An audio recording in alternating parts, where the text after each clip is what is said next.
Kalbelia Gypsy.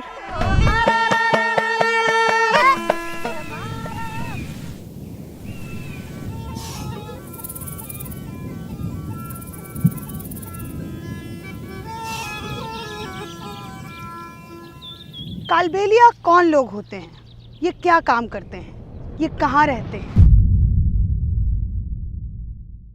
मैं राजस्थान के सबसे बड़े डिस्ट्रिक्ट जैसलमेर में हूँ।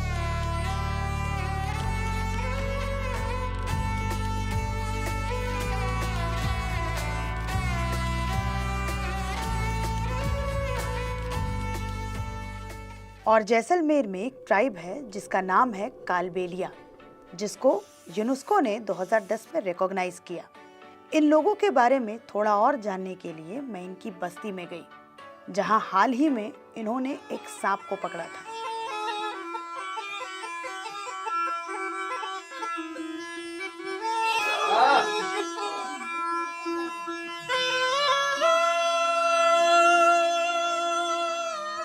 देखो दीदी, देखो देखो आराम से ना, देखो दीदी।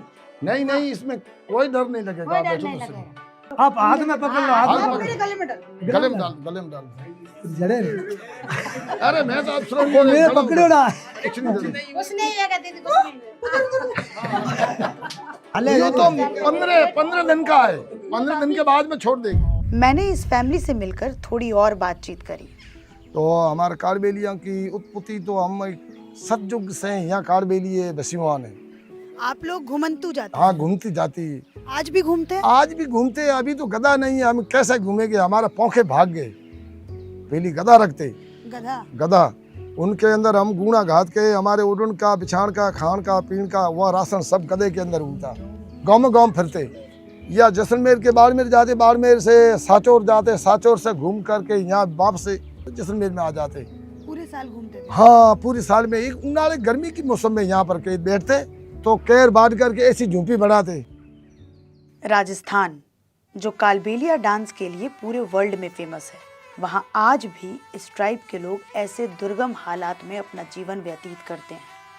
इनके सर पे ना तो ढंग की छत है, ना पीने का साफ पानी, और ना ही दूसरी सुविधाएं जो हम लोगों को शहरों में मिलती हैं।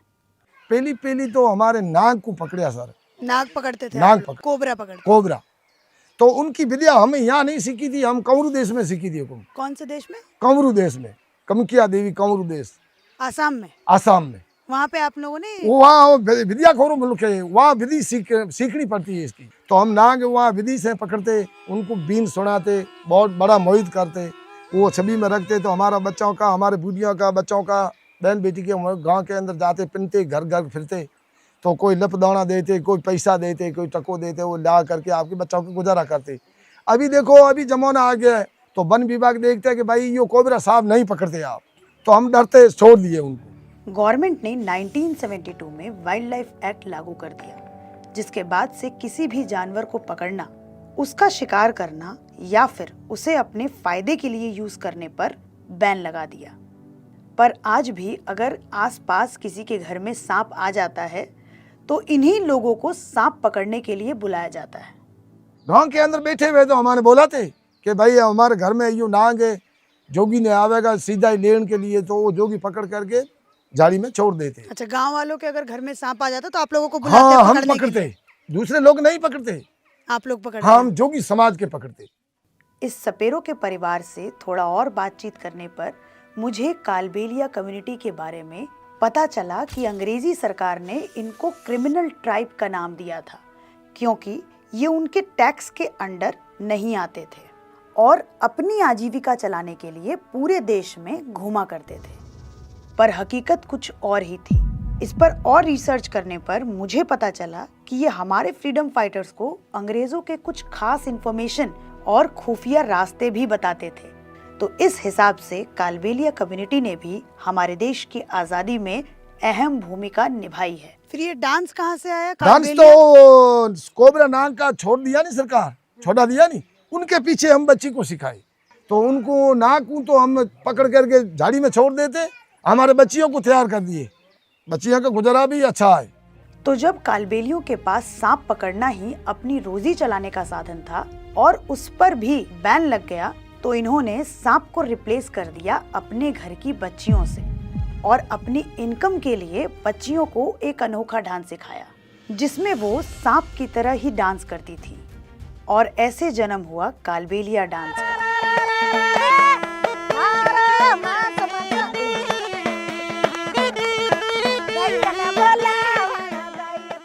तुमको किसने सिखाया डांस?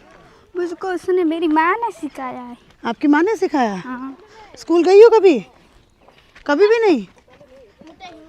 स्कूल कभी देखी नहीं है। स्कूल कभी देखा ही नहीं है?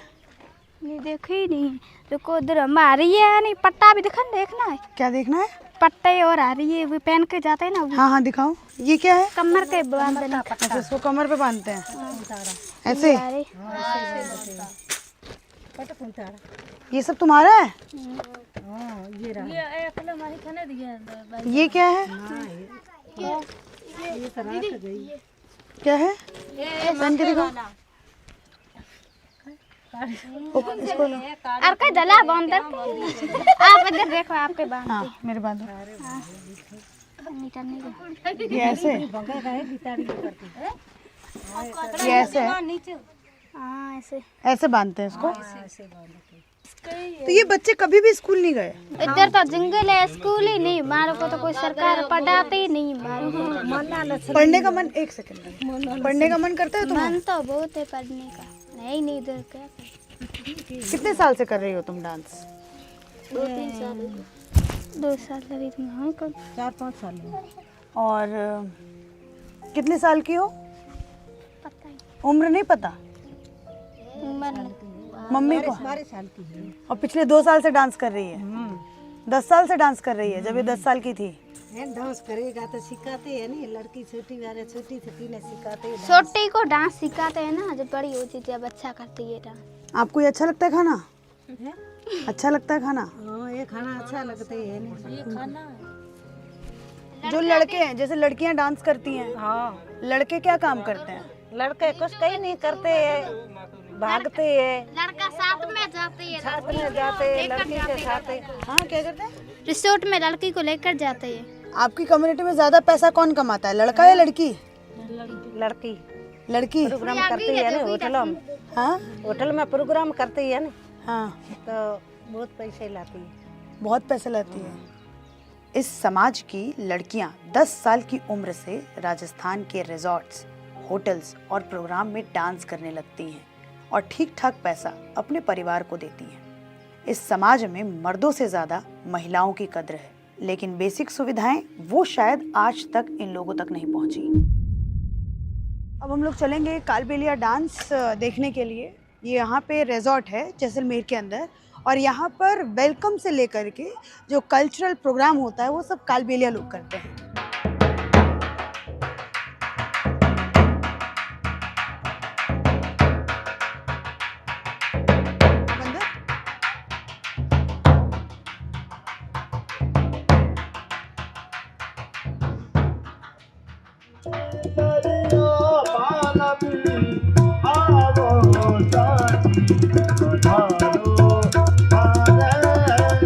हो लाली मोरी पत्ती रखियो भला झूले लाल सुंदरी दा सावन दा सखी सावन कलेंदर समाता मस्त कलेंदर अनीता पीना नंबर सूफिया सा कलेंदर लालो के लाल कलेंदर हो लाज मोरी बात हो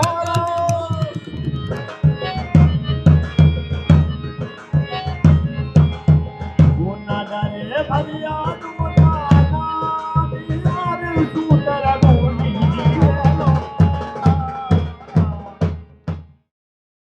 इनसे मिलिए, ये नारूनाथ हैं जिन्होंने अपनी कम्युनिटी के पुश्तैनी काम को छोड़कर पढ़ाई की और अपने बच्चों के लिए भी थोड़ा हटकर सोचते हैं और साथ में अपने लोगों की वकालत भी करना चाहते हैं। अच्छा नारू, एक बात बताइए, ये जैसे अभी हम लोग जहाँ गए थे, जिन लोगों से मिलने अभी हम लोग गए थे, जहाँ कम्युनिटी में आप लेके गए थे, तो वैसे ही आपका परिवार, आपकी मम्मी भी वैसे ही रहती थी पहले? हाँ, पहले कालबेलिया समुदाय हमेशा घूमन तो रहा है। हाँ। और एक स्थान से दूसरे स्थान पर जाने के लिए अपने आजीविका के लिए जाते रहते थे और सभी लोग वैसे ही रहते थे, स्थायी नहीं थे। 10-15 दिन के लिए घर भी वैसे ही बनता है फिर। और ज़्यादा रिसोर्सेज भी नहीं है, वैसे ही घरों में रह रहे। आज भी लोग स्थायी रह रहे तो वैसे ही रह रहे।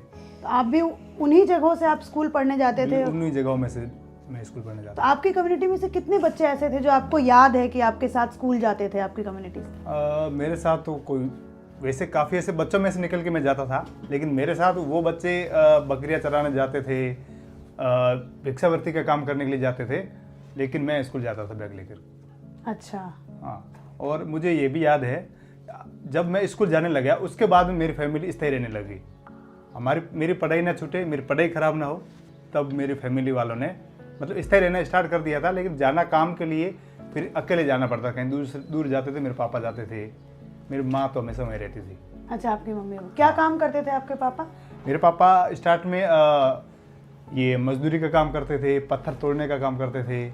आपने क्या सीखा मतलब इतने आगे बढ़ करके? आप कैसे निकले मतलब इतने आगे पढ़ाई वैसे करके? जब मैं पढ़ने जाता था मेरे माइंड में एक सवाल था कि दूसरे लोग मेरी कम्युनिटी में क्यों नहीं है। जब मैं जाता हूँ मेघवाल कम्युनिटी के कम से कम 20-25 स्टूडेंट है, राजपूत कम्युनिटी के, अदर कम्युनिटी के मेरे माइंड में क्वेश्चन आते थे। सभी के अपनी अपनी कम्युनिटी के लोग हैं, मेरी कम्युनिटी का आज तक कोई नहीं जा रहा, मैं ही हूँ जो जा रहा हूँ। तो ये माइंड में चीज़ थी कि फिर मेरा ये था कि मुझे स्टूडेंट बढ़ाने, शिक्षा को बढ़ावा देना है। जब अपन बदलाव की बात करते हैं, कास्टिज्म की बात करते हैं, भेदभाव की बात करते हैं, जब शिक्षा नहीं होगी तो जागरूकता नहीं आएगी, जब जागरूकता नहीं होगी तो सरकारी स्कीम से योजना है उनसे वंचित रहेंगे। तो पढ़ाई के बिना तो सब कुछ अधूरा ही है। आपने कितनी पढ़ाई की है? वैसे मैंने ग्रेजुएशन की है, अब LLB करूँगा। अब आप वकालत करेंगे? हाँ। क्यों करना है वकालत? मुझे वकालत इसलिए करने की ज़रूरत पड़ी, जब मैं किसी केस में एडवोकेसी के लिए जाता हूँ तो पुलिस वाले का जो रवैया होता है, जो लोगों का रवैया होता है, बिल्कुल वो कास्ट दे के करते हैं। जब ऐसी बात होती है बिल्कुल मैं इमोशनल हो जाता हूँ, मुझे वो चीज़ रहती है। तो मुझे भी लग रहा है कि एक मैं यदि वकील बन जाऊँ तो मेरे कम्युनिटी के लोग दूसरे वकीलों के वहाँ जाकर के जो पैसे बर्बाद करें, उनको जो वो भी लूट रहे हैं, तो इनके साथ वो नहीं होगा और मैं ऑफकोर्स फ्री इनके केस लड़ूंगा। जब एक डिग्री मेरे पास में होगी वकालत की तो मैं इनकी एडवोकेसी अच्छी तरीके से कर पाऊँगा। अच्छी तरीके से कर पाए। अपने बच्चों के लिए क्या सपना है आपका? मेरे बच्चों के लिए ये है कि वैसे मेरे पेरेंट्स ने पढ़ाई मेरे को करवाई है, लेकिन मेरे को गाइडिंग ढंग से नहीं मिल पाया कि मेरे को पढ़ाई में कौन सा रास्ता चुनना है। वो मैंने मेरे स्तर से ही वो किया है। इन्होंने पढ़ाया, पैसा खर्च किया है, टाइम दिया है, लेकिन अब मेरी मम्मी को ये पता नहीं था कि मेरे बच्चे को कौन सी पढ़ाई करवानी है। लेकिन वो एक कमी रह गई थी मेरे अंदर। अब वो मेरे बच्चों में मैं होने नहीं दूंगा। इनको स्टार्ट में वो रास्ते पे लेके जाऊंगा कि इनको कौन सी साइड में जाना है, बच्चे का इंटरेस्ट क्या है। तो बिल्कुल मैं भी सोच रहा हूँ कि मेरे बच्चे भी IAS RAS बने, अच्छे टॉपर बने, अच्छी नौकरी करें। नारू ने मुझसे बात करते करते अपनी कम्युनिटी की कुछ ऐसी बात बताई जिसको सुनकर मैं शॉक हो गई। जब किसी अपने की मौत हो जाती है तो हर किसी को रोना आता है, हर किसी को गम होता है, लेकिन हम हमारी महिलाओं को, हमारे परिवार के बच्चों को, उनके रिश्तेदारों को, उन सब को रोने से मना करते, टोकते। क्योंकि जब ये रोएंगे तो गांव वालों को पता चल जाएगा कि यहाँ पे उनकी मौत हो गई है, तो वो सावचेत हो जाएंगे, चौकन्ने हो जाएंगे, तो हमें अंतिम संस्कार करने नहीं देंगे। इसलिए हम एकदम साइलेंट रहते हैं, शांत रहते हैं। फिर वह उनका अंतिम संस्कार हो जाता है, उसके बाद में रोना धोना महिलाएं करती है और फिर वो नेचुरल होता है। सोचिए, जिस समाज ने अंग्रेजों के टाइम पर क्रिमिनल होने का दंड झेला, भारत को उसकी कल्चरल पहचान दिलाई, अपने घर की बेटियों का डांस दिखाकर हिस्ट्री में गुमनाम होकर फ्रीडम फाइटर्स का साथ दिया, आज उस समाज को मरने के बाद हम और हमारा समाज 2 गज जमीन भी नहीं दे पा रहे। यहाँ हमारा गांव में आए 40-50 साल हो गए, लेकिन मेरा बाप बुजुर्ग था, वो उनकी डेथ हुई। उनके बाद में हम गांव वालों से पूछे, हमारे शमशान भूमिका है नहीं, तो हमारे को कुछ कहीं भी जगह दो, तो कोई जगह तो दी नहीं। तो हम घर के पास में हम बुढ़े को दफना दिया। उसी के बाद में मेरा एक भाई का लड़का, जवान लड़का, उनकी डेथ हो गई। उनकी डेथ हुई तो वो जवान को तो हम घर में कैसे रखें, तो गांव वालों को बोला भाई हम को जगह दो। तो एक बंदे ने बोला कि भाई 700-800 साल पुराना शमशान है, उसी जगह जाओ, इसको दफना दो। तो हम वहाँ गए और वहाँ गए, उसको दफनाया, अंतिम संस्कार किया। तो उनका कफन था ना, वो हमारे क्या समाज में अंतिम संस्कार करके उनको जला देते हैं। अच्छा।